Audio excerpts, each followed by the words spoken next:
Hello.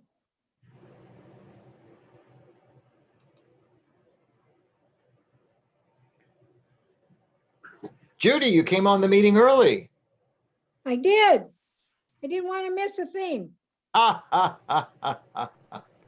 Well, you succeeded. Going to pause the recording. Hello, Millers. Greetings. Hello. Hello. Good evening. Hi, Christy. Hi, Rod. Hi. Side Bottoms. Joanne, Jerry, Jeff, Tony, Yeah. Hanging in there. Diane. It's good Yeah. to see your face. I know, I fixed the lamp differently, so. No, I just meant in general. I just haven't. Oh.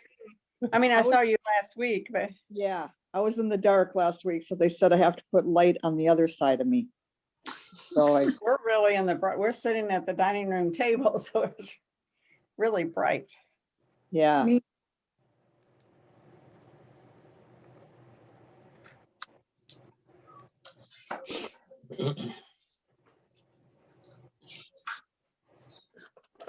It was a great day for a walk. How many people got outside? I did. did. All right, I walked, yesterday and today. yes, Mhm. It was a Yeah. little bit here today. start of a long season, I hope. Hmm. Hi, Judy. Hello. Ooh. Donna, is that you in the dark down there? After last week's fiasco, Oh, I wanted to see what was Donna, wrong. it's dark at your house, wherever you are. I'll bet We're you, heading to church. Uh, A in the candle? dark? Well, we'll put the light on here. Hi, oh, ladies. she's over in the lob, right by the windows. Hi, Sarah, Hello. Connie. This is why such am a I cool not area. seeing?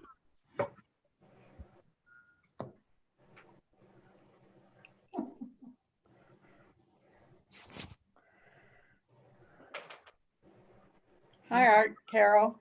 That's because you guys do not want to hear. Connie's in the dark too. Yeah, Who is? Well, my Connie, computer speaker is funky.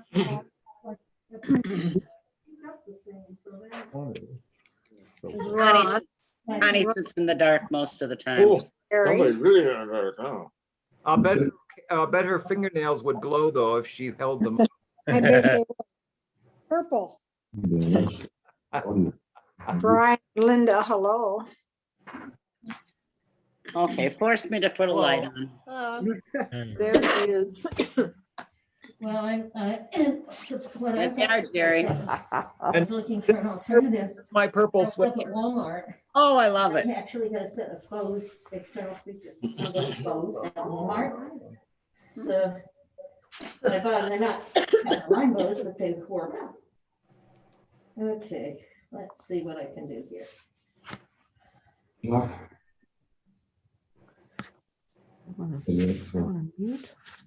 Hi, Terry.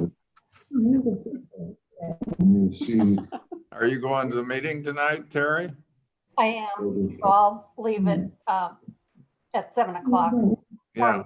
Or, because of course, you know, I have to take minutes.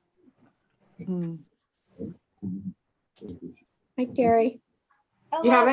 You're having an in-person meeting tonight, Terry? No, it's another Zoom meeting, so Oh, I have to go from one to the other. Well, welcome. thank you. Good to see Thank you you. all. Jeff needs some light too. I've got as much light on as is in this room, so that's the way it goes. Go away and come back. I'm gonna suggest that we mute ourselves until we want to talk, so it's easier to hear, because there's a lot of background noise generally. Ooh, it got really quiet now. Silence. Muting myself. You're on there. Oh. Dumbass. I didn't even know how to do that. Yeah, he's asking a lot. Yeah. Up in the Yeah. right-hand corner, Judy, if you click on the right-hand corner, the word mute comes on and you click on it and then you're muted. Oh, Sure.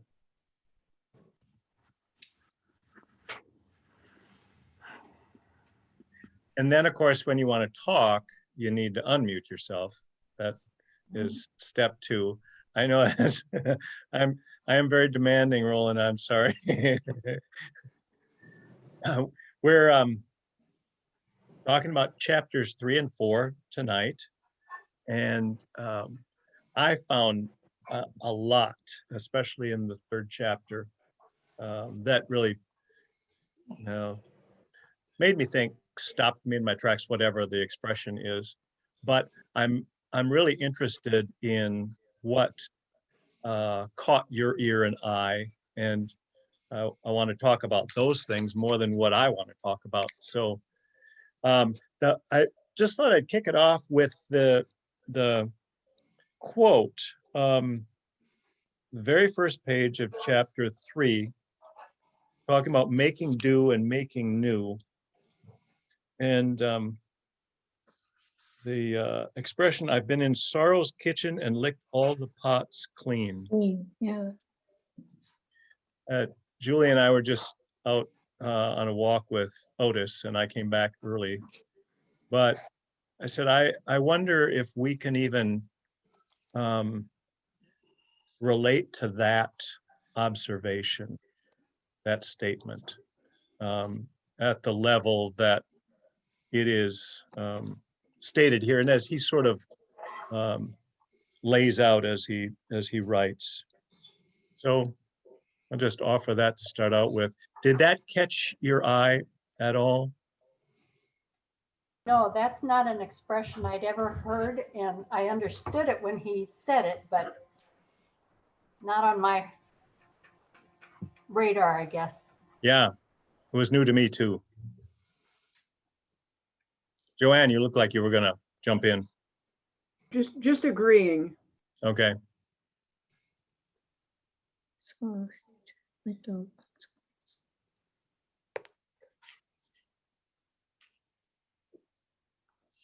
He does have some interesting expressions. Yes. Any in particular that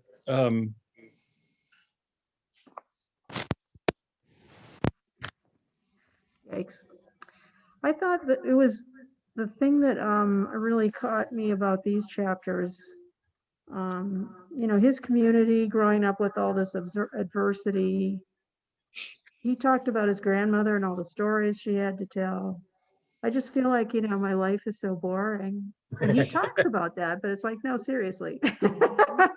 My life is just, I don't know. There's less material to work with, I guess. that's our good fortune, is that we don't have those sort of tales of woe to tell. We have, obviously we all have our own experiences of loss, but it's different. Well, that whole idea of we made do, and that's not new to anybody. I'm sure we are making do. That's we've all done that or heard that, but Yeah. here again, it kind of goes to a different level. Well, my ancestors, my mom and dad and grandparents grew up in the Dust Bowl of Oklahoma. So I heard a lot about make do. Yep. And, you know, not lick the platter clean, but even to have something to put on the platter. Yeah. Yeah, and the stories of the Great Depression are still kind of fresh in some of our ears from what we were told. And making do was what people tried to do. We ate a lot of cabbage at my house. Okay. Many ways of cabbage. It could stretch a meal forever. Yeah, yeah. Well, and you think of some of the meals that I think of some of the meals we had. We were not poor, but you know, Spam.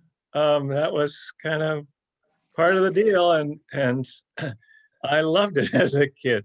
That was great stuff. I can't be in the same room with it now, but Growing up, I had. Go ahead, Brian. Growing up, I had some of this experience. My mom baked bread one day a week, and the bread lasted all week. Yeah. And so I didn't have the experience of with my grandmother every day, but it brought me back to that experience with my mom, bread baking day. Sure. Somebody else. I can relate to growing up without much and growing up in a farmhouse with no electricity. But, you know, I was never hungry and I was never discriminated against. So this feeling of total, well, she's expressed it as sorrow, but that I didn't have to deal with. I just, you know, didn't get everything I wanted, but life was pretty good, really. Yeah. Had a big garden, no worries about food. I thought he was talking about discrimination, not poverty. Maybe I missed that whole poverty thing. Well, I think my reading is just that they sort of go together, and that when he talks about his grandma making a meal, well, page 54, we made do. If grandma's cooking was making do, then we know what making do really means. It means taking grits and making them gourmet. It means creating a meal for your family that tastes like love feels. A meal so delicious you forget your troubles, at least while you're at the table. And then that the reference to soul food that we can kind of relate to, it comes out of that deprivation and discrimination and the background of slavery, and being what you had access to was what the white folks didn't want. And that's what came to you. And so you make something of that. And Julie mentioned fry bread in the Native American tradition. And that, you know, came out of, well, we provide these supplies, so we'll do something with it. Not good for us, but it's fills the empty space. And but I think, Ron, you're right. There's discrimination is woven into this. And right. My dad spoke German in the house until he started the kindergarten. So that would have been like 1920. So that was right in, you know, the middle of that war. And he came home crying from school and said whatever they said bad to him. And my grandmother, who was a very strong woman, said, "We will not speak German in this house from this day forward." Oh. And they didn't. Okay. Yeah. I especially related to the grandma part, because I know, like, being up at the cabin and so forth, when my grandchildren were little, every single day they'd want to come and sit on your lap. Would you tell me a story? Tell me that story about this or that. And they loved the stories. I would imagine you were pretty good at telling stories, Judy. Well, some days. Yeah. Our grandkids would ask Gene for farm stories. Oh, sure. And he would really tell these interesting stories that, you know, they thought they were very interesting, you know, walking out to the pond and this sort of thing. One of them stayed awake through it, another one didn't hear anything. We were asked to come to our grandsons in Iowa one time. Their grandparents were coming down and they were talking about how they lived in school and so forth. And so we got down there, and he was really, his grandpa was the only one that had to go to an outhouse at school. And I said, "Well, what is this? What is your study about?" He said, "Well, I want you to come for ancestor days." I said, "Ancestor?" I didn't know I was an ancestor. Well, there you go. you know what category you're in. I and- know, yes. One of the notes that I made was on page 56. Yeah. The paragraph where it starts making do and about, making garbage gourmet. I thought that's what we're doing in this pandemic. Mhm. There's garbage, but there've been some amazing things happening as well. Yeah, it's true. Adapting and well, some of it is just coping, right? But some of it is, as he's writing about, the love that's woven into the things that are done, the way that neighbors look out for one another, or communities, neighborhoods connect, and families staying in contact, or friends staying in contact. Well, Zoom.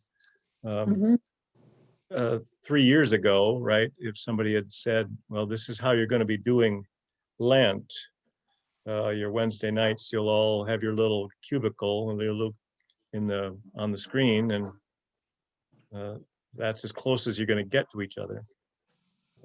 We wouldn't have probably believed it. Even at the Starting beginning. to feel sorry for these kids that have to learn remotely. It'd sure be nice to talk to real people instead, but yeah, I can appreciate their situation a little better now. Even at the very beginning of the pandemic, when they said that we might lose up to 200,000 people, I thought, no way, this is the United States, And here we are over the 500,000 mark. It's just unbelievable. Yeah.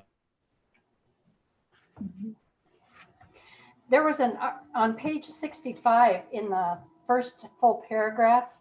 Yeah. It talks about prayer. He says that's why prayer matters, not as magic like rubbing a rabbit's foot.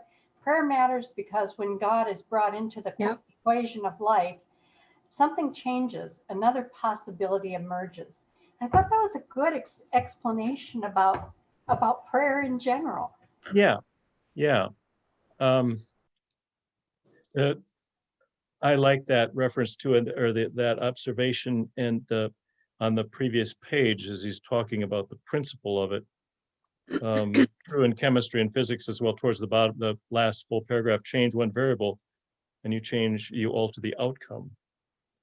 True in cooking is true in other things, and it is a good way to think about prayer and bringing God into it, and also what happens when we bring other things into it that maybe aren't so positive or productive.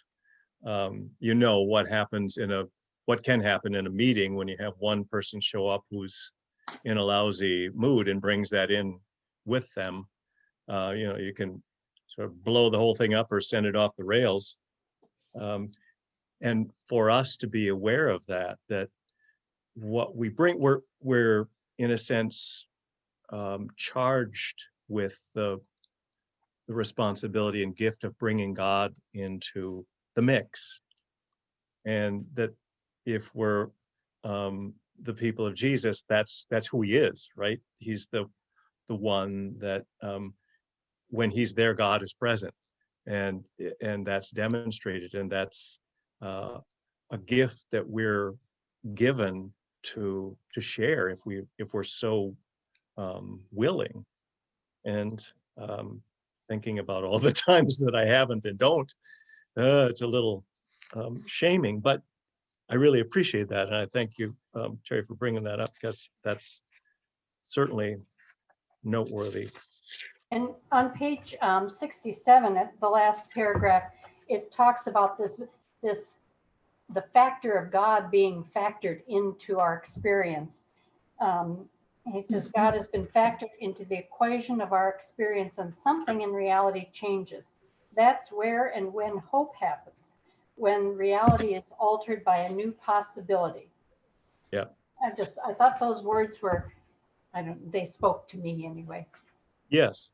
on that whole scene there of his aunt at the burial, and that preacher who was there, you can almost hear him,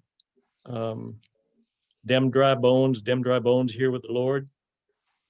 Oh, Callie, rise. And that They all nervous. looked at the casket. Yeah, expecting- see if it's coming up. Yes.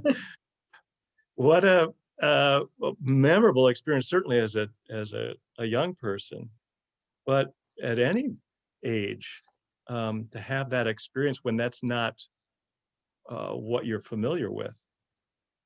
Yeah, that's changing the equation. Kind of back to the prayer thing, but I don't have the book, so I don't know what page it was, but something stuck with me. He said that the people that are able to do this, to change the equation, to love one another in hard circumstances, are the ones that want it most and train for it the most. Yep. That rang with me that it's possible. Some people are determined to succeed at that love and changing things and this type of thing because they want it. Yes, and you make it Well, along that line, it talks about imagine another possibility. Yeah. And I thought that was something that was really important, was to have a, and he linked that with, Jesus saying to listen to the children, because they seem to be free of all the weight of the world and are able to imagine new possibilities. They don't carry a lot of baggage. Yes. Yeah. Talked about new possibilities, and he said, and that hope begins the journey of faith on page 67. Okay. Page 67.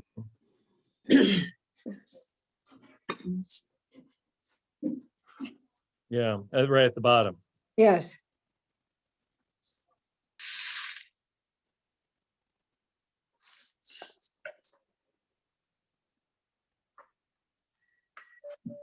When he had that experience more than once.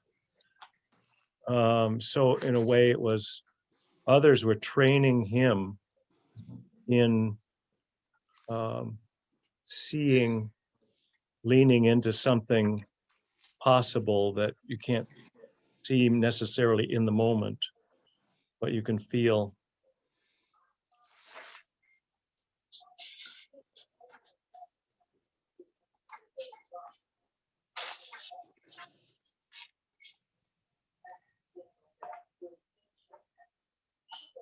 I wonder if you'll indulge me for just a minute. Last week we talked about the doxology, and my sister had sent me this thing, and I just think it's a Minnesota doxology. I just thought you might be interested. I couldn't send it to somebody, so I'm going to hold this up and see if it'll play on the video screen. It's just about a minute.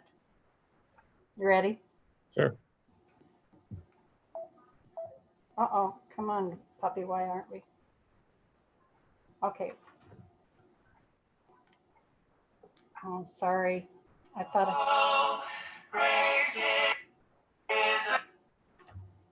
Praise God from whom all blizzards flow. Praise him at 35 below. Praise him in snowdrifts 10 feet deep. Praise him though winter makes us weep. It's cold. Cute. Thank you. I really appreciate that. But I thought Jerry might really. Nice harmony. Well, it was. It was just.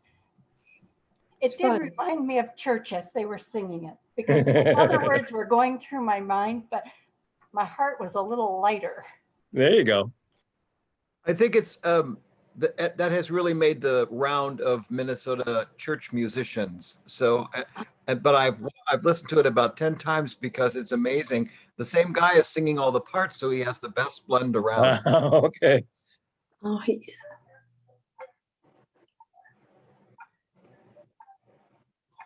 I'm glad you shared it, Terry. It made me miss singing it. You remember we used to sing it every Sunday when Yep. the ushers bring up the offering to the front. Mm-hmm. I remember that. I might just jump into that introduction sometime, Jeff, and see how many people just bolt out of their chairs and start singing. Yeah. That could be fun. I at one point wrote my own version of that too, not a funny one, just changing the language from traditional to a little more inclusive. And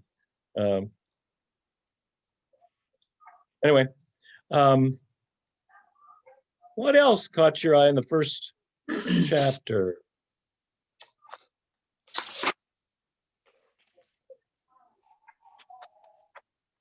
Let's see.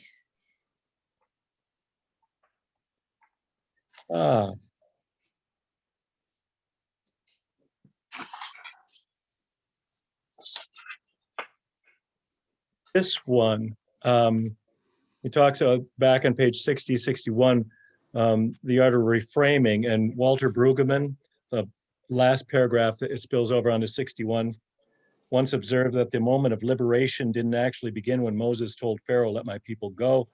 Didn't begin when the plagues eventually forced the Egyptian slave masters to give up, or when God parted the waters of the Red Sea, set the slaves free. No, freedom movement began the moment Moses talked to God and began to imagine the possibility of a world without slavery.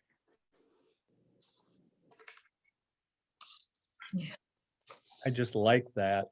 And I think we sometimes undercut the power of imagination.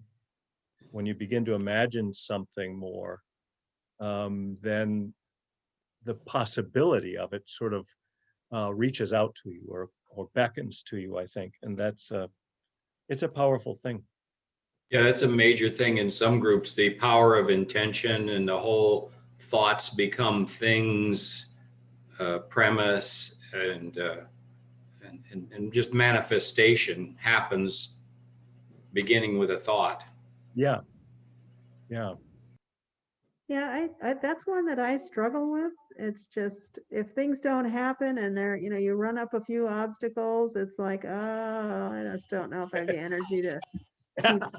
And people, if I think of Martin Luther King and so on, people who can just keep plugging away at something, even if they're not going to see the results. To me, that's pretty amazing. I agree. It is. I think. Well, go ahead. That's the thing I was thinking about with the pandemic, especially with education, that they've had to come up with things that were not done before, or ways to do things that some of them are better than how they were done before. But it's like the possibilities, sometimes it's easier not to have to do the possibility. Yeah. Well, and just speaking selfishly and not very imaginatively, but it would be nice if we could do our meetings in December, January, and February on Zoom, rather than having go to church and hang out at 20 below, or whatever it is. It might make sense and save fuel and save energy and whatever else. Just possibility. Well, I think it makes a huge amount of sense, and we're seeing workplaces change as technology is incorporated, and it could have been done before. Sometimes it just takes a kick in the butt. Yeah, we're forced into it. Exactly. Well, and that's how we've done. I talked about worship streaming worship service, so you didn't have to be in the room, and this made us do that. And people have really stepped up big time, but we needed that nudge. You see some of the big churches, the pastor appears at several locations, partially remotely. Yeah. It works. He talks an awful lot about his grandma, and on page 69, it talks, my grandma was not unusual. She was a living portrait, a profound and powerful parable for a way of life grounded in the way of love. That's saying pretty much, I think. That's a lot. Yes. And given what she was up against, Yes. once again, did anybody watch Finding Your Roots last night on PBS? The Oh. Yeah, the Part of it. stories. Go ahead. I just saw part of it, not all of it, but yeah. Okay.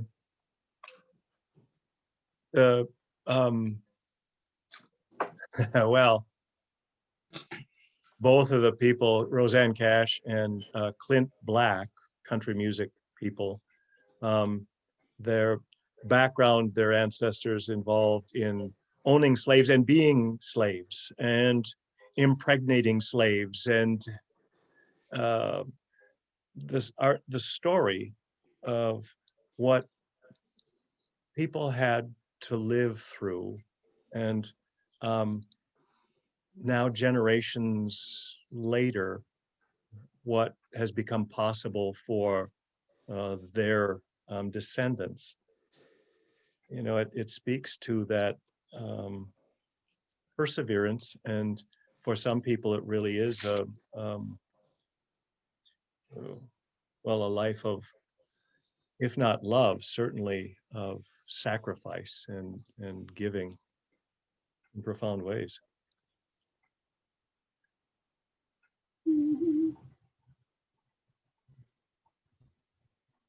I watched the show that came on afterwards, finishing up on the Black church. And it talked a bit about reparations.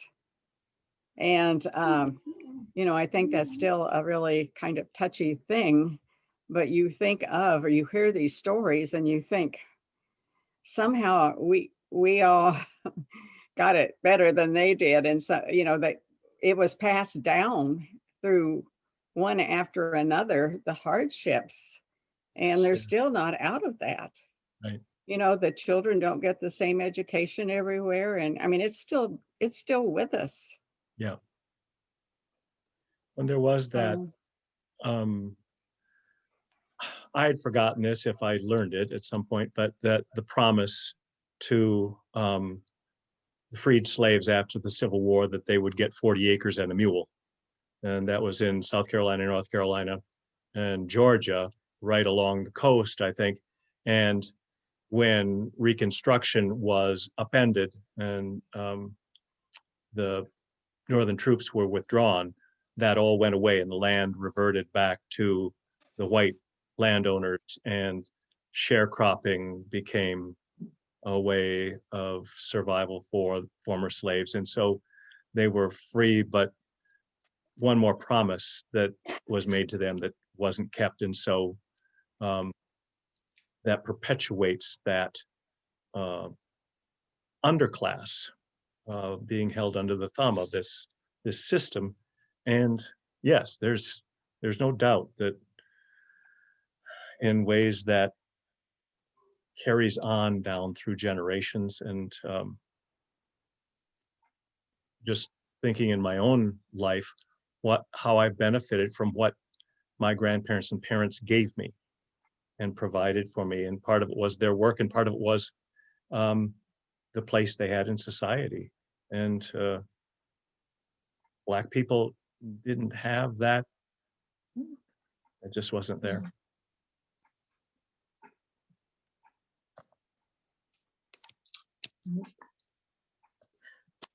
We have the song "Steal Away to Jesus" in our hymnal, I think. Page 70. Sorry, I'm looking at page 70.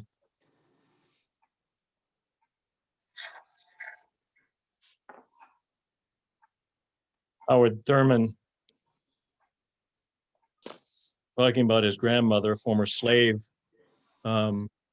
remembering church services for slaves on Sunday. The first was organized by the master, but after the formal service, slaves would, quote, steal away to Jesus, unquote. As part of what sociologist E. Franklin Frazier called the invisible institution. And the slave preacher would preach another sermon, one that always ended with the words, "You are not slaves, you are the children of God." That's got to run pretty deep to hold on to that when you're in that situation.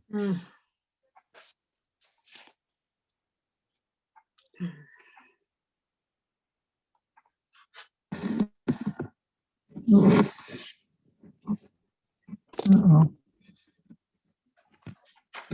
Right.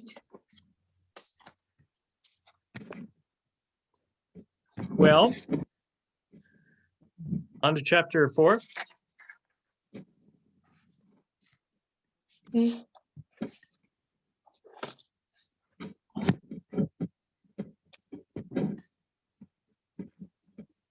What do you gotta do? Oh, there we go.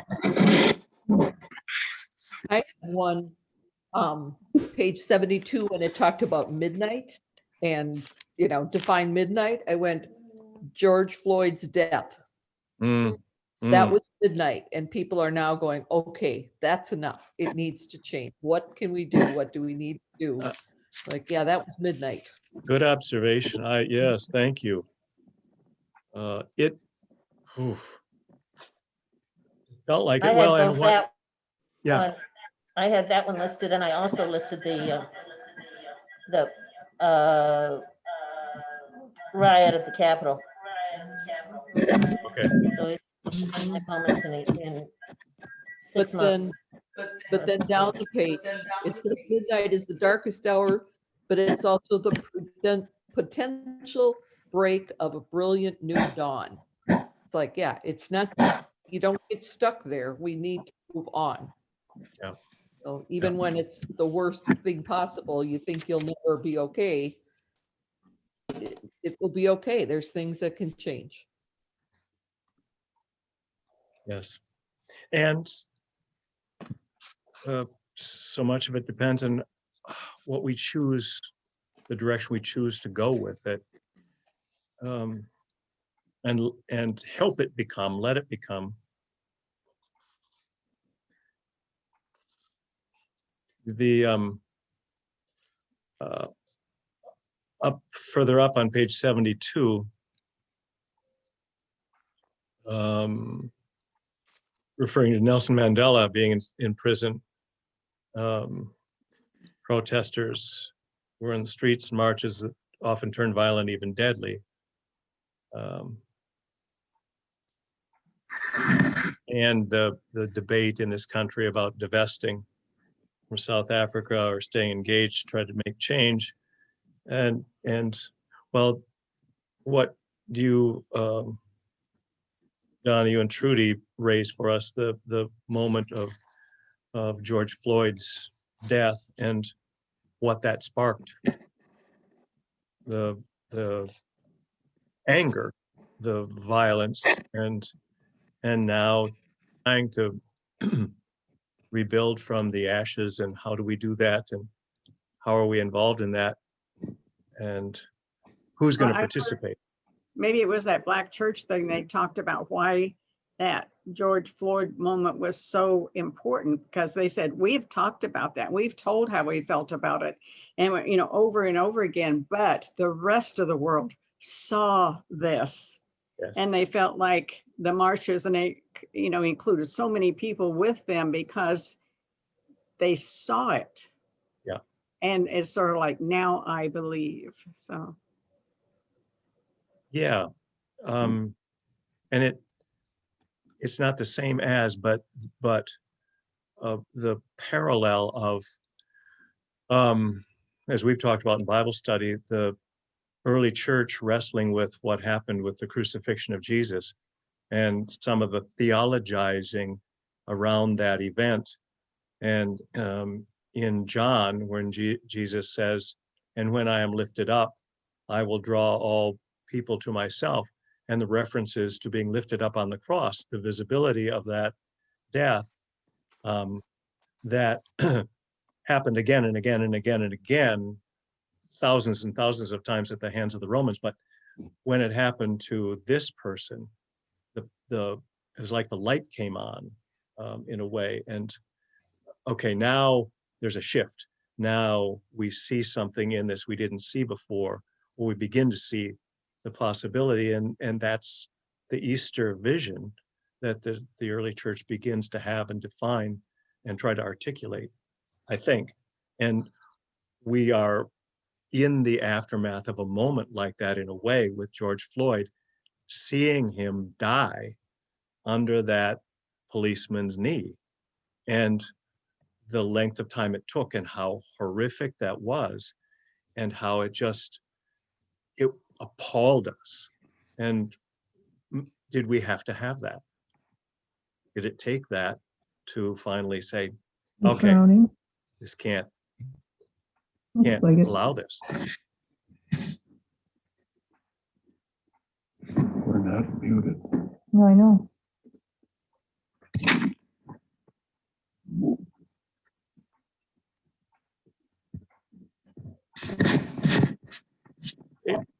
Page 73, the paragraph at the bottom of the page, I underlined a bunch there, so I must have done that for a reason.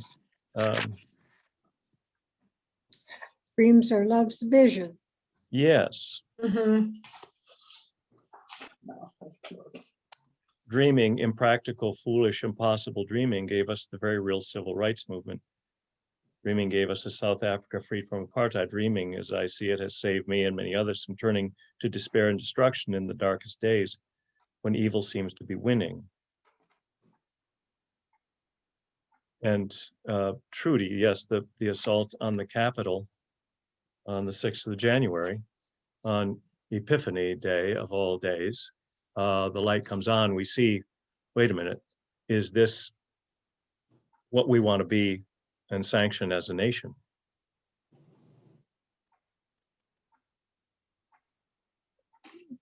I like the sentence up here in the middle of that page. The language of a dream is the language of hope. It is the language of reality being changed by a new possibility. Yeah.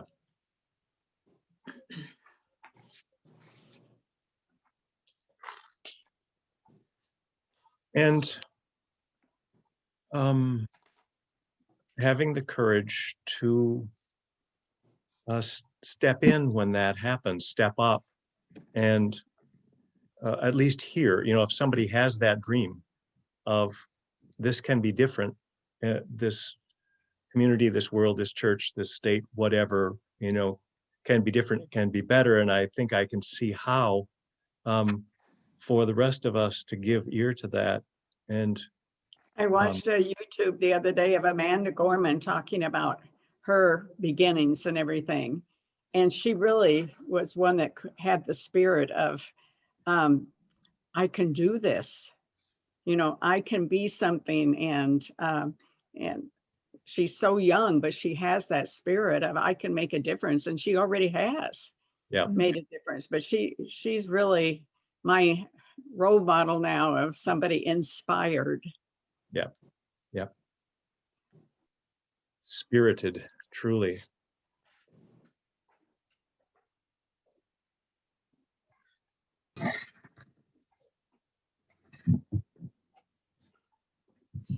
Well, here again, I at the risk of belaboring this, on top of page 74, this is a powerful, time and time again in history, the positive, miraculous, even crazy energy of dreamers has saved us. In insane times, it's sanity that kills us, the sanity of complicity with the present nightmare. The only people who've ever changed the world or anything for the good have been those who dared to dream of an alternative reality, another possibility that the one that confronts us day by day. And Susan, what you named there, when you run into resistance or obstacles, and I give up to that, and why it's in part we miss the interaction with each other in person is that we can, now wait a minute, we can do that. I'll back you up on this, or I'll get you there or something. We encourage each other, kids in school, coming together to solve a problem where when you're by yourself, it becomes unsolvable or seems unsolvable and overwhelming. The value of power of community, connection.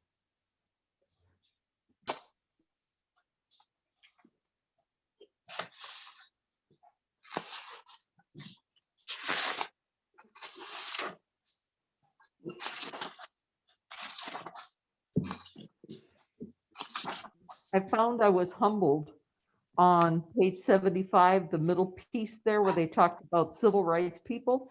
Yeah. I wrote in the column, I wrote, who have I ever heard of any of those people?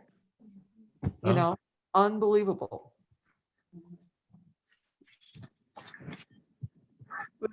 We watched a movie the other night. I don't remember the name of it. It was on Netflix, but it had Malcolm X and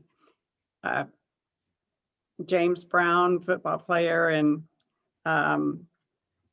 The boxer. Muhammad Ali, and yeah. and then another one too. And so it kind of went through what was happening with them all together at the same time. And I remember, back 68 or whatever the time this was, 63, some in there in the 60s. And I knew of Malcolm X, but I just thought he was a bad guy. And he just caused trouble. And he just really got the Black people to be angry and wild. And, never at the time realizing what he was saying against what had been happening to them and why he did feel this way. Yeah. And he was kind of the movement outside of the church. And so I felt the way Donna did, I just don't, it happened in the time that I was living, but I was not connected, and it was all around us. And well, and it was what the people in charge told us about the people, what they were doing. It was, yeah. Well, somehow because of what Malcolm X was doing, he wasn't, for most people outside of the immediate civil rights marching community, was not placed on the same plane as people like Martin Luther King and Medgar Evers, because he was pushing an agenda that was not as compatible with King's and that anger was something that but like anything, anger works against progress. It works for it if it spurs action, but it works against it if it can get in the way, which was why King pushed for the peaceful protest. Well, and Malcolm X scared white with people. the aftermath of the Floyd situation too, that it's all the destruction that happened has caused a lot of people to have very negative feelings about what went on. And it is also focused on, as I was saying in the room here, my godson is a state patrolman or county patrolman out in Oregon. And he and I have had some real discussions since that incident happened, because the backlash on the police all over the country has been very, very hard on good cops. Yeah. Because of the violence. Yep. Well, and I think all of this sort of challenges us, or at least calls us to examine ourselves on, the backlash when property is destroyed suddenly. The whole thing is bad, and the backlash against police is, I don't want to say necessary. It's like the pendulum swing in things, and simply for us to be aware of our own reactions in these things, and how we then respond, because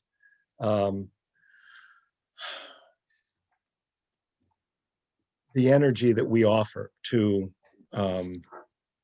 movements or change is determined by that response that's in us. And it's, you know, we see it across the country. We've seen it across the country and how it becomes possible to dismiss a whole movement because of some rioting and some destruction. That I'm not justifying. I'm just saying, let's be aware of what's going on and how we're participating and what we're saying about it.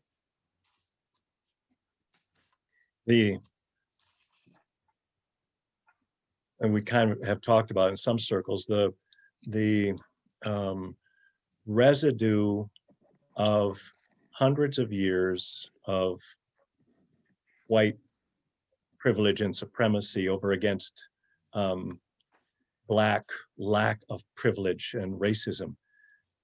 That we have to come to terms with that, I think. And well, and Carolyn, you were talking about it at staff today, that our awareness, the sense of our deep awareness of how privileged we are simply because of the color of our skin, and that puts us at the head of the line, and it always has in this country. And what would it be like to be on the other side of that? Putting ourselves in that place, simply doing that again and again, is really, really important, I think, and incumbent on us as people of love, of compassion. End of sermon. I'll shut up now. What do you want to talk about?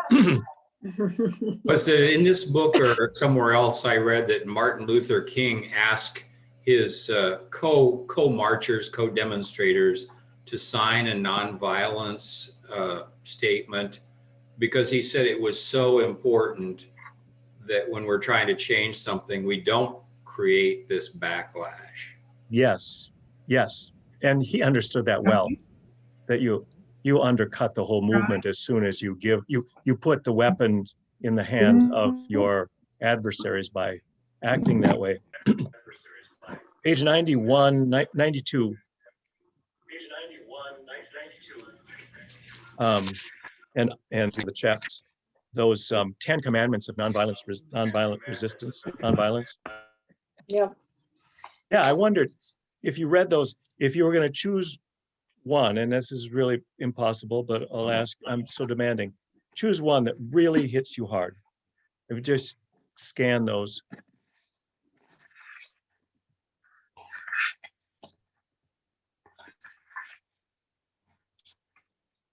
Number 6, because we do it so badly.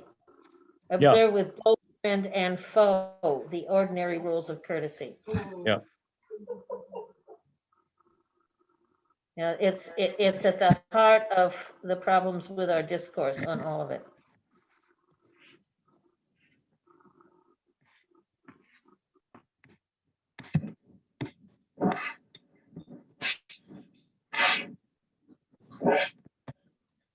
Yeah. I think number 5 too kind of jumps out at me, just the idea of sacrifice. I think for me anyway, it's easier to do things once I'm all taken care of, then I can, but to really get beyond that, and maybe when I'm, to truly sacrifice some of my own needs to help others, that doesn't happen. Thank you. Yeah, that's hard. It is. There we go.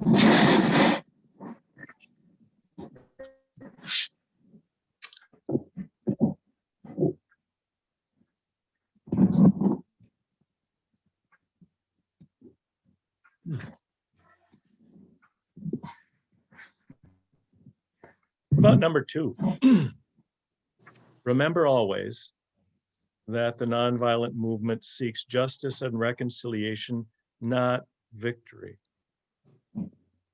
I had a note beside that one that there's that victory implies warfare.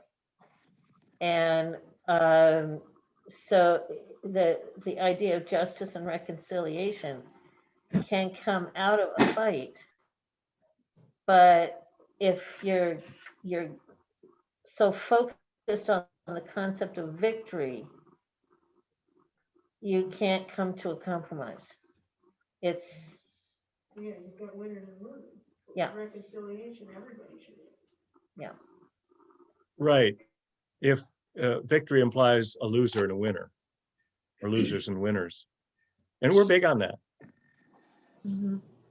I'm steeped in that. We teach that right from the beginning of sports.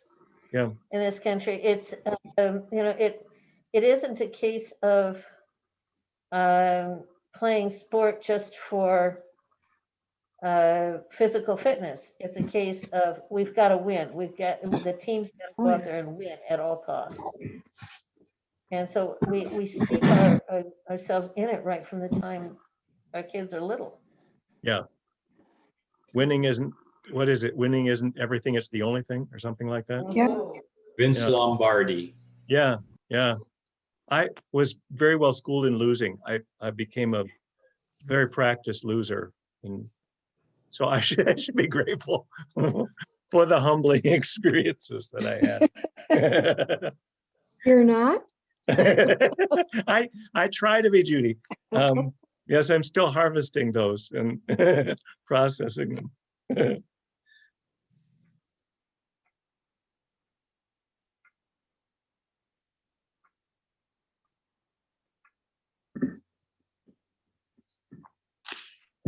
Yeah.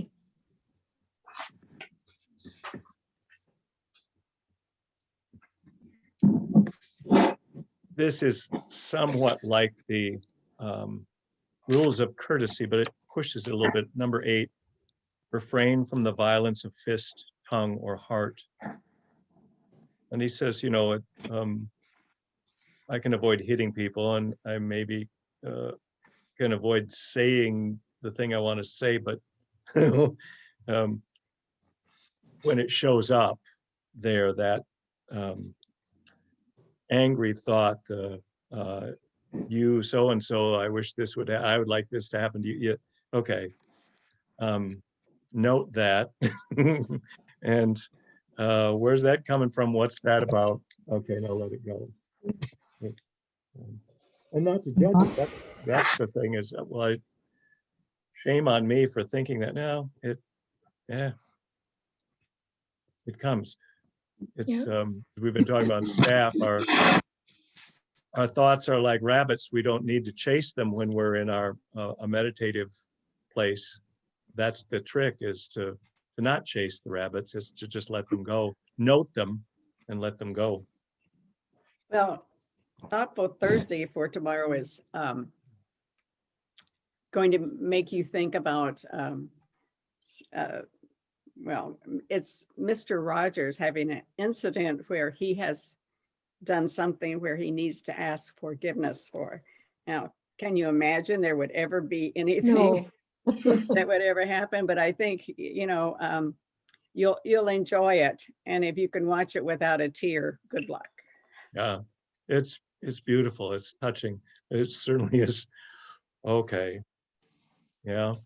What is it, Carolyn, that we're, The thought for Thursday. oh, oh, yeah, okay.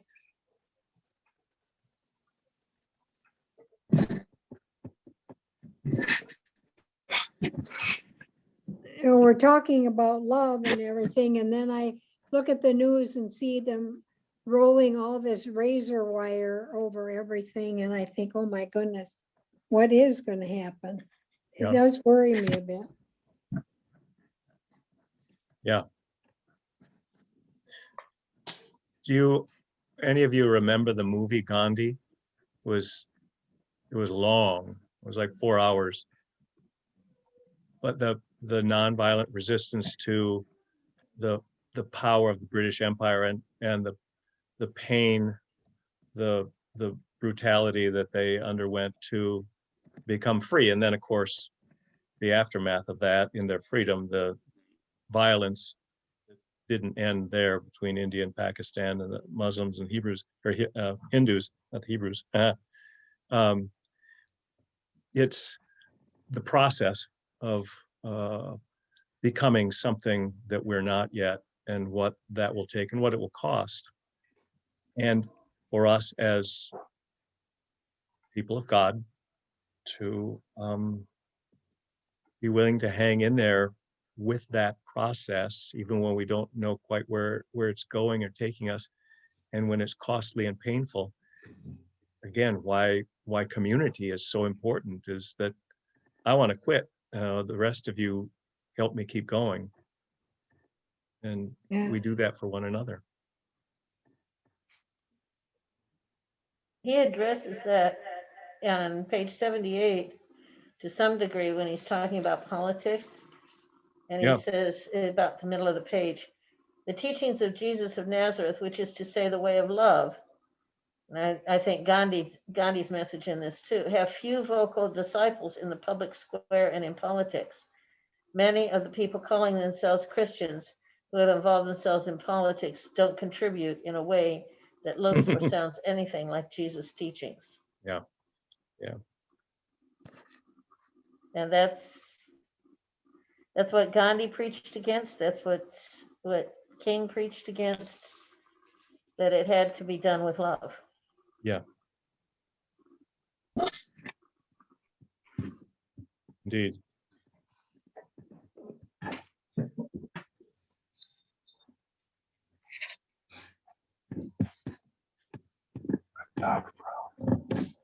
Our time is about up, is it not? Yes, it's 7:30 on the button. And to honor our, at least my commitment to try to keep this to an hour, I think we'll start winding down. Anything else for the good of the cause tonight? Any news to share or prayers you want us to share with you, to be in with you?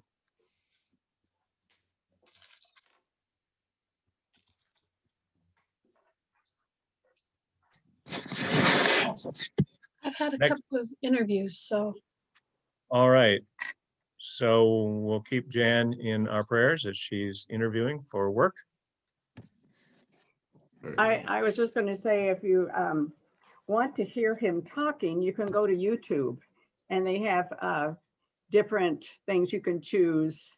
You know, just put his name in and you get a sense of the way he expresses himself and everything. I think it just gives you another dimension if you want to hear him speaking in person. The author. Yes. You mean? Yeah. Yes. Okay. Bishop Michael Curry. Yeah.